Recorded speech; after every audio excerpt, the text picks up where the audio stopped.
You're listening to a Comics XF podcast.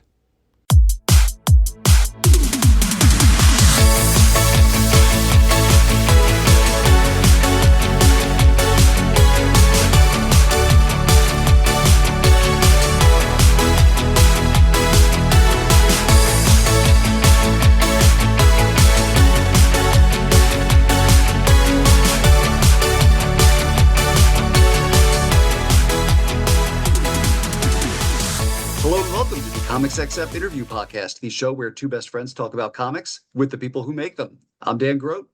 And I'm Matt Laswitz.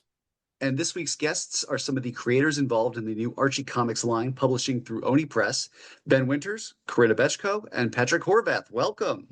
Hi, thanks for having us. Yes. Ditto. So we'll start with a question for the group. What is each of your earliest memories of engaging with Archie media, whether it's comics or, some other form of it? Corinna, you are a first-time guest, so let's start with you. Okay, sounds good. I just always remember the books being around. Like they have just been here as long as I've been here. Of course, that makes sense because the history goes back a lot further than I've been around. So Yeah, I feel like I have a similar, I don't really recall a specific first moment of encountering Archie. They've just always been around. And like the spinny racks at the 7-Eleven is where I originally encountered comic books. And I feel like probably Archie was among that number. Yeah, I'm in the same boat. It was like grocery store checkout lane. You'd see the digest next to like National Enquirer and Bubblicious and the like. And it was just the thing. It was just always there. Crazy how those things always go together. Matt, how about you? Well, I am sure I encountered them in similar places before. I have a very distinct recollection that my orthodontist's office had Archie comics for the kids to read while you waited to have your braces tightened. And I read a bunch of Archies in the orthodontist office. That sounds appropriate. Yeah. Your teeth look great, by the way. I know your listeners can't see Matt's teeth, but they are the platonic ideal of teeth. I've always said that about him. I had this vague recollection. Of course, anything from being that young is just a fever dream at this point. But I vaguely remember there being like Archie's and like Josie and the Pussycats cartoons on like USA in the afternoon that I would see like during the summer. And that's about as well defined as that's going to get. But considering we started with talking about, those books were just always on the spinner rack at 7-Eleven or in Matt's case, the orthodontist waiting room. It's that kind of a quality. But you are all here because each of you has a new series coming out under the Archie umbrella through Oni Press. And so what we're going to do is we're going to go through each of them in publication order. Matt is going to do his traditional dramatic synopsis read, and then we'll ask a few questions and then move on to the next one. So we're going to start with Archie #1, which is written by Ben and drawn by Fabio Moon, out September 2nd. Matt, take me to the river. Dale. For his entire life, 17-year-old Archie Andrews has had it all. Adoring friends, football glory, and a natural charm that always seems to make him the center of attention. Now, through his eyes, experience the warmth and wonder of Riverdale and its near infinite roster of residents, as Archie embarks on a whirlwind, all-star adventure through his town's past, present, and future, beginning with a local film festival that's about to turn everything upside down. And at the center of it all lies an enigmatic paradox that only Archie's pal Jughead Jones can possibly unravel. So, Ben, how did this opportunity come across your plate? And before you answer, a part of me assumes that each of you came home one day and Hunter Goranson was just standing in your kitchen, a la Nick Fury, just having invited himself in. But I'm sure there's a better answer than that. He's actually up there right now. I should probably go see what he wants this time. He's always in my kitchen. Dan is referring to Hunter Goranson, the enigmatic and charismatic leader of Oni Press.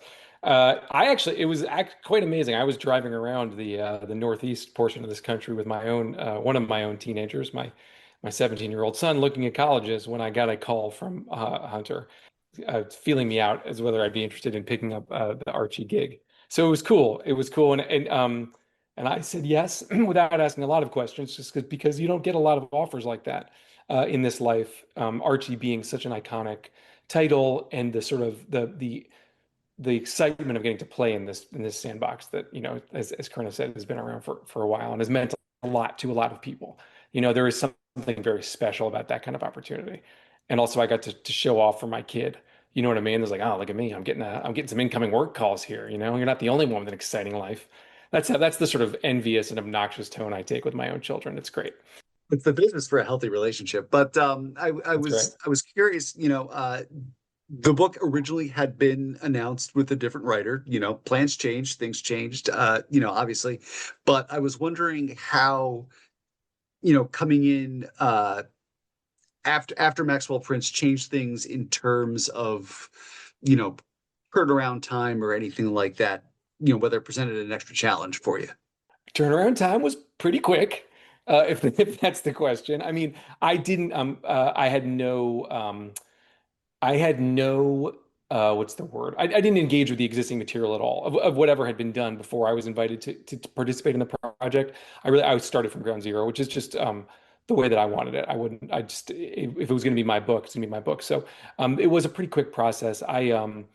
The process was quick slash really fun because any process where it's like, oh, I'm just going to get a box full of old Archie Digest and sit there and kind of immerse myself and refresh myself on all these characters and have some quick fun back and forth with the folks at the Archie Company. And so all of that was just sort of delightful. And then I immediately had a kind of list of stories I wanted to try out, and we kind of picked one to be the first one, and it was off to the races. The publishing initiative, what Oni's doing with Archie, roughly coincides with Archie's 85th anniversary, which means he's been a part of the comics firmament for about as long as Superman, Batman, Captain America. Is there an extra pressure that comes with being involved with a franchise like that for one of its big round number years, especially Ben, in your case, when this is like your first traditional comics IP that you've gotten to write? Oh, well, now you're making me feel the pressure, Dan. I wasn't before. No, of course. I mean, look, I think all of us, I'm sure Corinne and Patrick would agree, like first of all, writing anything, there is the stress. Am I going to pull this off, right? Writing a legacy character like this, there's an extra level of like, I know I'm trying to satisfy a certain pre-existing audience that has pre-existing conceptions. I hope I can bring something to it that is new while still satisfying, scratching that itch that people have for Archie. And then on top of that, there's like, oh, this is the 85th anniversary. The thing is, and again, I suspect it's the same for everyone, like once you actually sit down and you've got your story figured out and you know what you're going to do, all of that tends to fall away a little bit.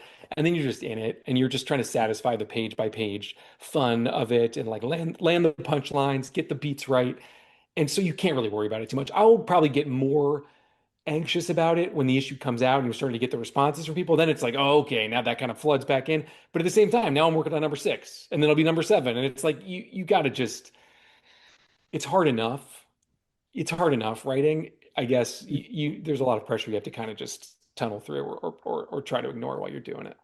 How much of a challenge is it kind of finding new ways to work with these characters in 2026? I had this kind of weird like sit up straight and Wilhelm scream moment where I was thinking about Pop's Chocolate Shop making bad AI Facebook flyers to advertise its specials. Yeah, they're not doing that. It's funny, you want to make sure that, or at least my point of view is, you want to make sure that the characters have a contemporary sense about them and they sound like contemporary people, and that the sort of the emotional palette and the kind of the relative levels of whatever it is, the sarcasm or playfulness or sort of worldly wiseness in the way that the kids talk to each other doesn't feel like 1946 or 1962 or whatever it feels like today. But at the same time, I'm not really interested in having all like Archie and the gang walking around with their phones out. I mean, I'd like, there will be, that shit exists in my version of Archie, but I'm not doing a lot of jokes about TikTok,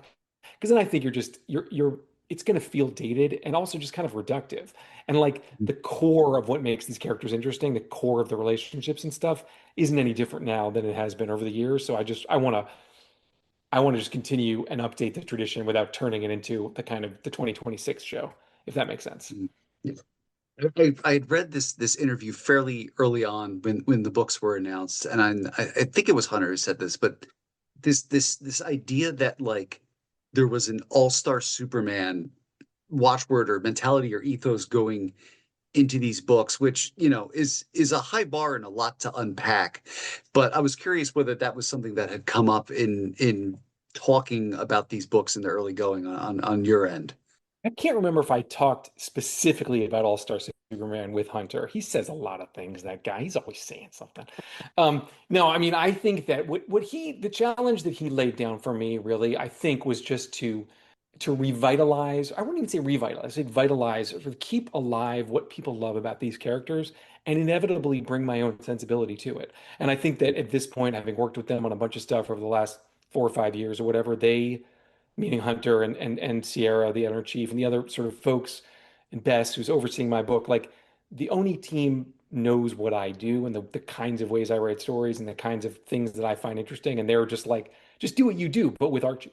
And I think you can't do anything but that as a writer. You're just marrying your own particular sensibility and interests and forms of story with these characters. And so that's what I'm doing. And whether it works or not that'll be for the people to say, but I can do no other. Of all of the myriad members of the Riverdale gang, was there anyone in particular who was more of a challenge to write as a modern character or just in general? I wrestled a little bit and will continue to with the kind of the flirtation, love triangle dynamic amongst, obviously, it's this world famous, longest running love triangle between Archie, Betty, Veronica, and really wanting to make sure that the way I wrote these girls, these young women, was that they had their own individual lives and peccadillos and interests beyond the fact that they both dig Archie, right? Like you don't want the whole point of those characters to be that they're both sort of feuding over the same boy because it feels old fashioned and also kind of reductive. And I have two teenage daughters. So it's like, I hopefully I have found ways and to make sure that they each come to life on their own and they have their own relationship with one another and that they have shit going on in their lives that is non-Archie related. In fact, just today, as we were talking about what to do, we're going to do on number 6, or maybe number 5. Like, I'm like, I want to do a story for the two of them that's a friendship story as opposed to a rivalrous story. Or if it is going to be a rivalrous story, it's about something other than turning Archie's head. Do you have a favorite Riverdale resident outside the Jughead. core? Oh, outside the core. Sorry. I love Jughead. That was great. Sorry. I'm sorry. Dan, I thought I knew what you were going to say, and I apologize. Good. Jughead's my man. He's got that. He's like he's the philosopher king. He's the Winnie the Pooh and the what's the word? He's like floats above everything. I love Jughead so much. But I like some of the adults a lot. I'm finding it interesting to write a little bit for Archie's parents and see what kind of point of view he gets from them. I've tried to introduce some new older characters just every once in a while. We did a fun, which I can't remember if it's 2 or it might be 4. Maybe it's 2. There's a high school reunion for an older class of Riverdale students that our gang is working there as like, oh, sorry, it's my dog, as cater waiters and stuff. So then Archie gets some interesting perspective from these older folks. Without jinxing any future plans, real or imagined, if you could team Archie up with an existing character from the history of Oni Publishing, who would you pick?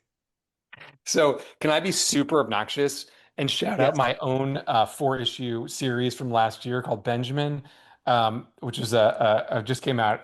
If anyone's interested, it's available as a trade edition. But Benjamin, he's like an older, it's not autobiographical by any stretch. It is egotistical, however, and so he's the most loaded with my own sort of shit, my own emotional miasmas and so forth. And I think it would be fun for me to see Archie hang out with him. And like, it's almost like the 6 characters in search of an author, that kind of like, everyone's curious about the person who created them. So that might be kind of fun. I very much like the idea of Archie being dragged along on a very similar meta, what is the meaning of my existence adventure Thank you. as the And yeah, POV character in Benjamin. Yes. well, as you'll see, as readers will hopefully dig when the comics come out, there is a back page feature I'm adding called Jughead's Journal, where there is a little bit of an existential journey that Jughead goes on over the course that's going to play out over the first, I think, dozen issues of Archie. So just a little something special, kind of along those lines, a little bit of a slightly not adult but more philosophical sensibility to go along with the usual hijinks. Meanwhile, I just want Archie to have been running an errand at the Riverdale airport, falls asleep, winds up getting put on a plane, wakes up down at the down at I think the South Pole with Carrie Stetko from Whiteout and gets involved in a murder mystery at in the coldest place on Earth. Perfect. All right. Well, next on the list, coming out in October, we have Sabrina the Teenage Witch #1, which is written by Corinna and drawn by Kano. Matt, put a spell on us. Who'd ever want to be ordinary when you could be a teenage witch instead? Still reeling from the surprise revelation of her secret birthright, and with Halloween just around the corner, high schooler Sabrina Spellman is honing her craft one hex at a time and figuring out how to balance her magical life with the crushing responsibilities of being 16 years old. But when her feline familiar Salem drops a mythical trickster on Sabrina's literal doorstep, she might not be able to keep her two worlds from smashing together like two busted pumpkins on All Hallows Eve. Mythical is not an easy word to say. Tongue twists over it. So, Corinna, same opening question. How did you get the gig? Well, it wasn't a phone call for me, it was an email, but I had been doing a lot of the EC shorts for, I think I did over a dozen, I think, with Sierra Hahn and others over there. And I really enjoyed doing that. And I'd worked with Sierra on my book called The Space Between a long, long time ago before somebody else ended up working on it. So I just got this email out of the blue saying, would you have any interest in this? Yeah, of course. Absolutely. And like, who wouldn't want to write this character? She's so much fun. I instantly said yes. Of the three of you, you have the most experience working with existing IP in comics. When you're coming into a franchise, do you have sort of a shorthand for absorbing its whole deal before you start writing? And if so, how did that apply with Sabrina? You would think that I would have that by now, but really every single time I start a new project, I start from, do I remember how to write? Oh my gosh. So I'm usually starting from zero, even if it's something I absolutely love and know backwards and forwards. And I don't know why that is. I think that's just a character flaw in me. But in this, like everybody kind of knows Archie and Sabrina, but do you really? So of course I did a ton of research and read everything that I could get my hands on, and then tried to have that just synthesized in the background and forget it and just write as I would write. This is my normal way of doing things. I will read and watch or whatever as much as I possibly can, and then try to internalize that tone and the just sort of the mood we want to go for, and then put that aside and let the stories be what they want to be. That's the only way I've ever discovered that I can get it to work. Sabrina has had almost as many permutations as Archie over the years, whether, it's the traditional strips, the 90s sitcom with Melissa Joan Hart, Chilling Adventures, both the comic and the Netflix show, the Kelly Thompson, Veronica Fish stuff. How was developing your take on Sabrina amid all that history? Yeah, it is amazing. And I think this goes for the other Archie characters too. They're so elastic. They can sort of stretch to fit different containers, or maybe I should say move to, I don't know. Anyways, like a cat, they will fill the available space. And it's sort of liberating that there's that many things that went before, because I know that most of the really obvious stories have been told, and some of them are worth retelling in 2026. Some of them are tied to the times they appeared in. So I didn't really worry a lot about revisiting tropes or things like that. I just sort of told the stories that I felt Sabrina wanted to have told right now. And I figured there was a reason that I'm writing this. They thought that I was the person to write her in 2026, and I just kind of went forward. So they made a cameo on camera briefly a few minutes ago. But does having a cat help writing Salem? Absolutely. Yeah, I love to write Salem. Salem's probably my favorite character to write. I've always had cats, and yeah, I refer to them a lot. I kind of let them guide me in what I think they would probably tell Sabrina, which is a lot of stop being such a human and be more like a cat. Can you tell us a little about your current fuzzy friends? Sure. I have Mayday and Charlotte, and yes, Mayday is a Spider-Man-ish name. So if you're wondering about that, Charlotte is more of a the Cure name. So we have both ends of the spectrum there, and they're both adopted from Kitten Rescue here in LA. They're about 2 years old, and I've always had rescue cats. So hopefully I'm getting good cat mojo into Sabrina. I hope that cat fans will really enjoy Salem in this book. I have a client in my day job who had a cat named Salem, and I was like, "Oh, you're a big fan of Sabrina the Teenage Witch." No, I grew up near Salem, Massachusetts, and the cats are Salem and Giles. Giles for Giles Corey, the male witch from the Salem witch trials. I was like, "Oh, Sabrina the Teenage Witch and Buffy." I was wrong. Also very valid. All of those are valid cat names in my Yes, this says the guy who has Binks and Iris, opinion. both That's of whom awesome. are currently harassing my wife. And given their origins, those are two goth-ass cat names, Salem and Giles. Yeah. So I was curious, in addition to writing, you're also a fossil librarian. I was curious if you could tell us about a time when your expertise in that area helped inform your comics writing and how happy you might have been that you got to merge the two worlds in that way. I think it kind of always comes in. My background is in zoology, so there's always a lot of animals in my work, and that's no different here. I always try to think about how the creatures, even if they're mythical, if they will actually work in some realm, even if it's not ours. So I have written a couple of books for the Smithsonian for young readers, and in that case, I did get to actually do write about dinosaurs. So that was actually really fun. But I wish I could have a job where I was writing some dinosaur comics too, but maybe one day. All right. So similar or same question as we asked Ben. Do you have a favorite Riverdale or in this case Greendale resident outside of the kind of core Archie cast, and in this case Sabrina? You know, I know that he's core, but I do love writing Salem. He's just so much fun.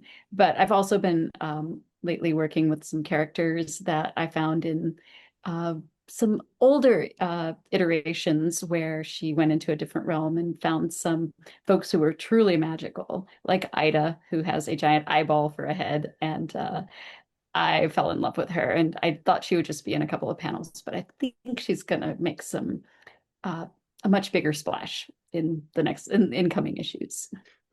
Those Sabrina goes to a magical high school stories are wild. They are truly wild, absolutely. Yeah, I not too long ago read they did a anniversary collection of one story from each year of Sabrina's history, and I read them all. I was like, wow, the manga years, and it's like this is some crazily diverse stuff with that character. Yeah, some of them are really, really crazy, and I appreciate that. They're so much fun to read.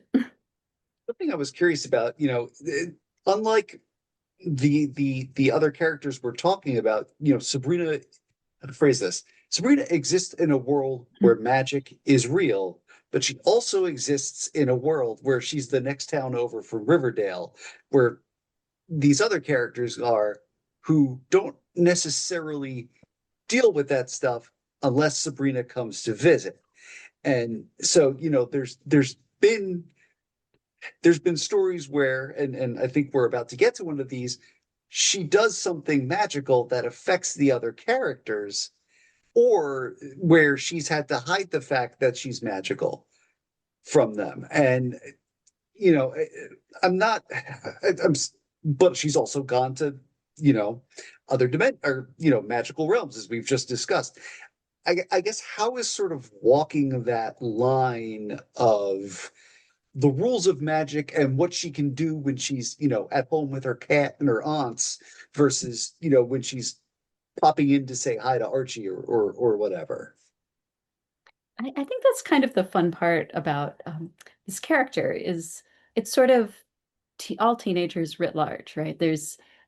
She's got her magic stuff, but she can't really, other people wouldn't understand it. And it's true in Greendale too. Like it's just her thing that she does with her family, and she's not supposed to let other people know about it, but she wants to help them out. So she tends to get into some trouble because maybe she can do some things they can't, but also she can't tell them about it. And I feel like that's a lot of what I remember, at least from being a teenager, is you kind of had your home life and then you had your friends, and then maybe you had friends from a different high school that you were a little different with. And that's all part of growing up, is that sort of, well, this is my work persona, or this is my home persona, or this is what I'm like when I go to the club, or whatever. When you're adult, you do that too. So I think this is just a way to play with that in a much bigger and more fun way, because of course I can't fly on a broomstick, but perhaps when I'm at work, I don't act quite like I do when I'm working on comics or whatever. And I think that's just a good life lesson that she just has to learn in ways that are maybe more extreme than the gang in Riverdale. Has there been, I guess, any these books haven't even come out yet, so obviously no spoilers, but has there been any talk about interplay among the books yet? We could tell you, but we would have to kill you and all of That's your fair. listeners, which would That's be fair. that's a lot. It's just a big cleanup operation. So Yeah.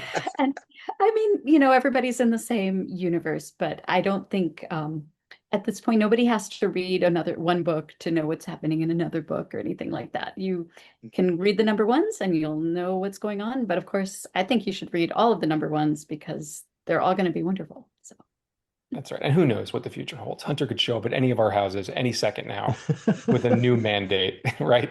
So we'll see. Time will tell. Hunter says you're out of bananas, Ben.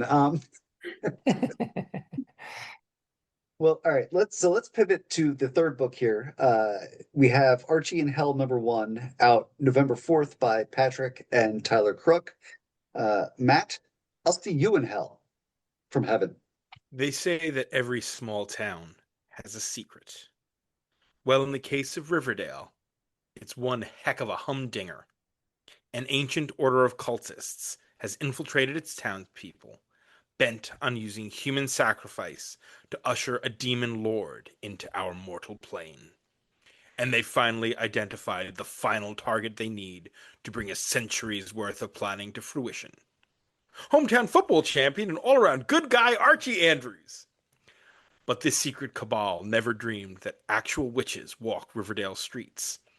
And when cult and coven clash in the final stages of Archie's secret ritual sacrifice, the consequences will be cosmic. And young Archie will find himself damned to something far worse than hell's inner circle. Listeners, just in case you notice that somebody is missing, Ben had to run. I may layer in the AOL Instant Messenger door slamming sound effect at some point, or I may just make this joke and move on with my life. But anyway, Patrick, your turn. How did you end up with this assignment? It was very similarly received a phone call from Hunter asking if I'd be interested in this cool new initiative and have a chance to do another horror title with Archie, which was it was fun. It was also fun because it was so far in advance that it was just kind of felt like this fun little secret that I got to join in on, and it was something I never thought I would get the chance to do, to be honest. There's pretty iconic Archie horror out there, so like it felt like that yeah, and folks loved it. And so like it was definitely a little intimidating to be like, okay, I can throw my hat in the ring. And it just felt like so fun when he kind of told me, the whole scope of everything with the 3 books. That I was like, well, I think and I also had never really done a licensed character before. So it just felt like, it's like now this is when I do it, I guess. Like let's jump on. And so that's kind of how it all came about. What is it about Archie and his pals and gals that to you makes them ripe for exploring horror? I mean, I guess like, so people know me from as a cartoonist from Beneath the Trees Where Nobody Sees, and I feel like a big, like abstractly, a big component of that is having like sort of innocent characters that are very much traumatized by horrible stuff. And to me, that's essentially like that's the mission with Archie and Hell as well. Like I feel like a lot of the folks in Riverdale are very innocent, and it's a very wholesome backdrop to everything. And a lot of that is that collision of innocence and the horrible stuff happening. Like this isn't a grittier Archie. This is just Archie as we know him, as well as the rest of the cast. But it's like a very horrible thing that he's put through. What were the discussions like in terms of how far to go with the horror side of things? The blood and gore and in hell of it all. There's a preview out there now, so folks, go Google it. You'll see some of it, but I mean, it's the I guess this like how far we can push things in terms of horror wasn't really. I just kind of went for it and waited to see what the response was going to be. But I was it was amusing and also sort of refreshing to see like Archie Comics is down for whatever. And the ultimate thing they want to safeguard are just the characters, like, and how they would react to whatever the wild situation's going to be. So if you do have like a decapitation that's fine. But the reactions to it have to be within those characters' scope. Like you can't like do something out of character with it unless there's like another like reason, like they're possessed or whatever. You know what I mean? Like you have to have like other motivations for it. But if it's just the characters, like you really have to stick to like what that is, and they keep you in check with that stuff. And so that's the more sort of like, that's the thing that's truly at the heart of it, which make total sense to me, because that's essentially what we're working with, right? There are these characters that are tried and true, and we know that Jughead's going to react a certain way, Archie's going to react a certain way, and Betty and Veronica and Reggie and everything, goes down the line. So so that was that. Yeah, I was very happy to see like sky's the limit, or like hell's the limit, or whatever. It's like you can go as far as you want. figuring out what you were doing, was there a thing where you had to like kind of go through the like, okay, so what kind of Archie horror stuff have they done already? Obviously, we've the zombie one is popular. Let's see here. Has Jughead been a werewolf? Okay, Jughead's been a werewolf, etc. Before you got to Yeah, a yeah. satanic cult. Yay! No, it wasn't even, it was like, it's funny because I mean, I went through like all the stuff. Like I read all of the horror stuff that I could. And then I also just went through like a bunch of regular Archie digests. And then I kind of felt like there was an interesting notion of being like unseated in time.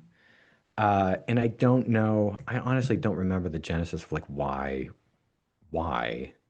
But as soon as we were like, what if it was like a way back thing? And so then we started thinking about like the late 1600s. And of course, like at that point, when you're thinking of Sabrina and you're like, well, the witch trials were in 1692. And so like all that kind of started coming together. And then I was like, what if it was like something that sort of unseated Archie, pulled him back into time and this like dark dimension. And then and then sort of sky's the limit. It was funny because Archie in his journey was summed up really well without spoiling too much. Like Hunter I guess it's a fun tease, but like Hunter sort of described it as like, oh, I see you've taken Archie, and it's sort of like Quantum Leap by way of the Dark Tower series. And I was like, oh, okay, yes. And so like it's just to give sort of a colorful description of kind of the journey that he's going to go on. It's interesting, and throughout it, like it's as all good horror, you're pushing and pulling on these characters, and you're kind of like seeing their humanity and what's resilient and what cracks, and as it's played out through all the characters that we know, and even though it's you get to also see like how the characters sort of maintain themselves throughout different eras. But it was something in that it was like honestly the cult was very much like the mechanism for it. You know what I mean? Like it was I'm a total nut for elder gods. So I mean like I kind of did some searching through Gnosticism and found some fun touchstones to kind of play with and invert. And then there we are. Doesn't love it unspeakable cosmic horror, but listeners, the light that just entered Matt's eyes when Patrick said quantum leap by way of the Dark Tower. It's two of my favorite things Sure. combined with Archie and Tyler Crook art is kind of like this is it is what is the phrase that matnip?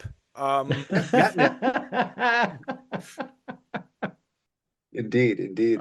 Okay, so Patrick, do you have a favorite Riverdale resident outside of the core five?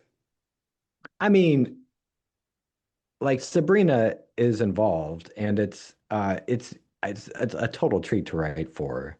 I get it. Like it's like she's like a total blast. And it's fun because like it's if you're talking about horror, like same thing with Afterlife. Like you kind of need to start with Sabrina, basically. Like it's the easy way in, that also leads to like so much in terms of like what can be possible in the supernatural. And so that's honestly been like a blast. And also same as with the Sabrina book, like Salem's a blast to write, even though it's like been small bits that I've been able to do. Like it's a total blast. I think so. Strangely, I can't, without spoiling too much, but like Moose is fun. Like I like Moose a lot for some reason. And I feel like he's been slept on a bunch. And there's just like there's like, to me, it's like there's just depths to it that it's gonna take a bit to pay out. But anyway, big fan of Moose too. The unlikely animal friendship that is Moose and Dilton, I think, is one of the more underrated aspects of the Archieverse. I'm a big Dalton guy. He's the weird little nerd. I'm all about Sure. this weird little nerd. Dilton also is like a heavy hitter in the horror scene. He kind of like, if he doesn't know the rules, he can figure them out. And then on top of that, though, I would say it's also a bit of his Achilles heel because he, I think, kind of gets a little too interested for his own good. Moose is a character that reading a lot of like older Archie. I will say that Archie Digest, there's an Archie Digest always on my nightstand. It's what I read right before bed. It really kind of right like on. just brings me down. It's nice, easy, puts the anxiety brain to quiet. It's like I'm in Riverdale. Everything's lovely here. But classic era Moose's both psychotic jealousy Mhm. and violence towards Reggie is one of these things where I was like, I don't know if this flies in 2026 anymore. Oh yeah, no, not the same. Yeah. He's like scary jealous with Midge. Like there's that is a problematic thing that we would look at nowadays, that back in the 60s, like, oh, he's gonna beat this guy to death for talking to his girlfriend. Isn't that funny? Same time, he has the energy of like when there's a dog in Tom and Jerry cartoons, and so the idea is that he's there to be the thing that Jerry is for. He's there to wail on Tom the way Tom keeps going after Jerry. So Reggie is Tom in this scenario. Yeah, that works. Yeah. I mean, that's fair. It's, it's not just that he tries to beat him up for talking to Midge. He also tries to beat him up for bullying Dilton and Archie and everybody else. It's like, you're picking on my little buddy. Yeah, he's the There's axe. also some of Mice and Men in there. Yeah. Sure. But I feel like, yeah, in my mind too, it's all, I mean, there's just even more so, there's just like, he's always been kind of given this, he's just not smart, sort of rap. And I feel like that's waned, into the more current period, but with myself as well. But I feel like in lieu of that, there's just a fun, because it is so like surface with them and so like lizard brain and his depiction for so much, that there's just like a ton more to be explored with it, that also like, well, I'm just going to be spoiling stuff at this point, so I'll just leave it there. But anyway, but he's interesting to me. All right, and Patrick, if you could team up Jughead with an existing character from the history of Oni Publishing, who would you pick? Oh man, Scott Pilgrim. Like, I mean, I would just put him in Scott Pilgrim. I think he would just rock and roll in Scott Pilgrim. That would be like he would fit right in, I think. Sex Bob-omb and Josie and the Pussycats on a double bill. Sure. And he's just like sitting there being a wallflower, munching on something. Corinna, I apologize because I was going to ask you a similar version of that same question. If you could team up Sabrina with any existing character from the history of Oni Publishing, whom would you pick? Well, since Ben already mentioned Benjamin, I'm going to say Ada from my book Blood Type, which is EC book. It spun out of one of the shorts, and she's a very acerbic vampire, and I think that they would work out well together, because I think Sabrina's a bit more kind and kind of wants to help people out. Ada couldn't care less about mortals. And I think maybe they'd have a lot to argue about. I think it would be a fun pairing. Do like that Patrick is the odd person out here. You're taking this as an opportunity to self-promote. No, I don't want to stick them in like, all I've got is like free for all. Yeah, I don't want to stick them in free for all. It'd be horrible. Oh man, Literally recommended Free for All to somebody last week because they were saying, I wish there was the Hunger Games, but they were billionaires. I'm like, oh yeah, I've got the comic for you. It's evergreen, my friends. Like that itch always wants to get scratched. all right. Now, Patrick, I did want to take a minute here. You've got a third volume of Beneath the Trees Where Nobody Sees coming from IDW. Had you considered calling it Beneath the Threes Where Nobody Sees, or Beneath the Trees Where Nobody Threes? No. What's funny though is that like somebody, I can't remember what it was. It was some like parody variant or something, and they were gonna call it. They didn't do this, but they were like, I wanted to call it Beneath the Trees Where Nobody Pees or something like that. And it was just stuck in my head, and I was just like, well, I'll never do anything that rhymes with like anything like that. But it was funny, but it was like it was still, whatever. So that would be too close to that, so I would not do it. In theory, a bear does poop in the woods. Yeah, so, poops and pees. Yeah, exactly. How was it seeing your character, Samantha Strong, wail on Lex Luthor in that DCKO one shot a few months back? Did you have any hesitation at the time about sharing your toy? He asks right before the Halloween anthology comes out. No, it was no hesitation really. They asked if I'd be interested, and I honestly didn't. I was like, yeah, I think yes. I think, yeah, that'd be cool. And I thought about it a little bit before saying yep. But I don't think I realized, like, I didn't know to what extent. I didn't know there'd be a fight scene. And I didn't know how it was going to be promoted.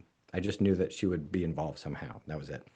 And then once we signed off on that, the first thing I really saw was it was like a promotional slide at Jim Lee's thing at New York Comic Con last year, and it was Samantha amongst other characters that everybody did know, And then there was my character, and some people knew her, but a lot of people were like, "Who's the bear?" Like, what? And it was incredible that we got to have folks see her, who probably had no idea about her, and then to even have her like involved in the story at all was incredible. So it was very much a super like pinch me in my dreaming sort of thing, and never would have expected it, to be totally honest. But super grateful. It was wild. So as we start to wind down, uh, do you have a local or favorite comic book shop you would like to get a plug in for? Patrick, why don't we start with you? Oh yeah, I love to go to Secret Headquarters, Los Angeles, California, and Glendale Boulevard. My local comic shop is Collector's Paradise over here in NoHo in LA. And can I also say Revenge Of is great. Oh please, Absolutely. let's say Revenge Of, yes. Yes, we wish to spread the love to all the comic book shops. Yes, I'm just so happy that we have so many choices in LA. But yeah, those two are fantastic. Oh, those three, Patrick's too. Now, what is a comic by another creator, and you can't pick each other's books, that you are excited about and digging now? Now, Corinna, you're going to go first this time. Oh goodness. Gosh, what am I reading right now? Welcome to the gotcha question that I never expect to be a gotcha question. This is going to be terrible but Ben's not here. So I'm going to say Benjamin because I just read that and it was fantastic. It's Fair. really good. I got around it. I did a little a sneaky loophole there. Patrick? I'll go with Forever Home from Christian Ward. It's a Yeah. really fun sci-fi post-apocalyptic story. If anybody's familiar, essentially a billionaire has created his home away from the rest of the world, essentially his bunker home with his family.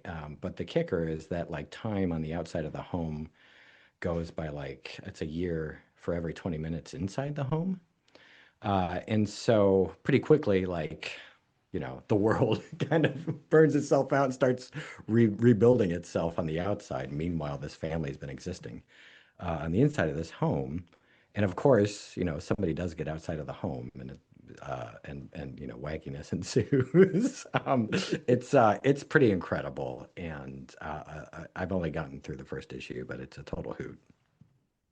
Yeah, Sammy Cavella, the artist on that book, is somebody I've loved for a while now. He did a book with Zach Thompson and Lonnie Nadler before COVID, Undone by Blood, back when Aftershock was a thing. That one of my favorite things that I've read this decade. Yeah, that's good stuff there. Is there anything else that either of you needs to plug, whether it be other work, signings, convention appearances, anything like that? Corinna, why don't you go first? Well, I am going to be doing a bunch of signings for Sabrina in October. Still getting pinned down exactly where and what. So keep an eye out for that. So I'm going to plug my social media because that's where that will appear. And everything's at CorinaBechko.com is my website, and I'm on Blue Sky and Instagram and not dead Twitter anymore, but the other things I'm on all of them. So I'm also going to be doing a couple of different events. At the end of the month, I'm going to be at, well, actually, in like wait, what is today? Saturday, I'm going to be at Blackbird Coffee and Comics over in Maitland, Florida, just north of Orlando. And then at the end of the month, I'm going to be at Cape and Cowl Con up in Oakland for their little day celebration there, which is going to be pretty cool. And then the rest of the year is like still coming together. I am going to be going to NC Comic Con over in North Carolina, November. And then I think I'm going to New York, but I don't know if I am yet. I haven't quite figured that one out. And trying to also keep the train on the tracks with turning in the art and scripts for everything. So it's a bit of a balance. But anything you can find, it's all on social media. You can also go to. It's really nice having a website with your name on it. It's patrickhorvath.com. And just go there. There's like social media links there. You can find things, whatever. It's just like go to myname.com and you'll find it. since we already got the plugs in for socials, I think there's nothing else left to say. But Corinna, Patrick, and not posthumously, but after the fact, Ben. uh, Thank you both very much for coming on the show. Oh, Thank for you. sure. It's been a pleasure. Thank you. That's it for this week's show. As a reminder, you can find the Comics XF interview podcast at Comics XF, along with our sister podcasts, Battle of the Atom and Bat Chat with Matt and Will. You can listen to the Comics XF interview podcast on Apple Podcasts, YouTube, SoundCloud, Amazon Music, Audible, and at comicsxf.com, where new episodes move Tuesday mornings. You can support Comics XF at patreon.com/comicsxf, where, depending on the tier, you can get shout-outs at the end of every episode of the Comics XF interview podcast, early access to episodes, access to our monthly bonus podcast, Our Son Pete, a deep dive into the comic appearances of British mutant super spy Pete Wisdom, access to our new Wednesday Warrior workouts, in which I share exercise tips and review comics. You can request updates to the Xavier Files Mutant Master Rankings at Comics XF, or a primer, one of our custom reading guides for a series, character, or creator, or even advertise on the show. You can also go to patreon.com/comicsxf to order copies of the Comics XF zine, featuring some of the best articles from the history of the site. Digital copies are $10, physical copies are $15, and supplies are limited. Big thanks to our patrons: Oliver Mertz, Nathan Elwood, Mark Danielson, Silas X, Jack Adams, Sean Shambly, Matt McThorny, Buddy Nooning, Jake Murray, Zach Quaintance, Joel Elod, Lisa Slack, Will Redmond, Tobias Carroll, Liz Large, Asimov Fangirl, Carla Pacheco, and Shelf Dust. You're all special, and we love you.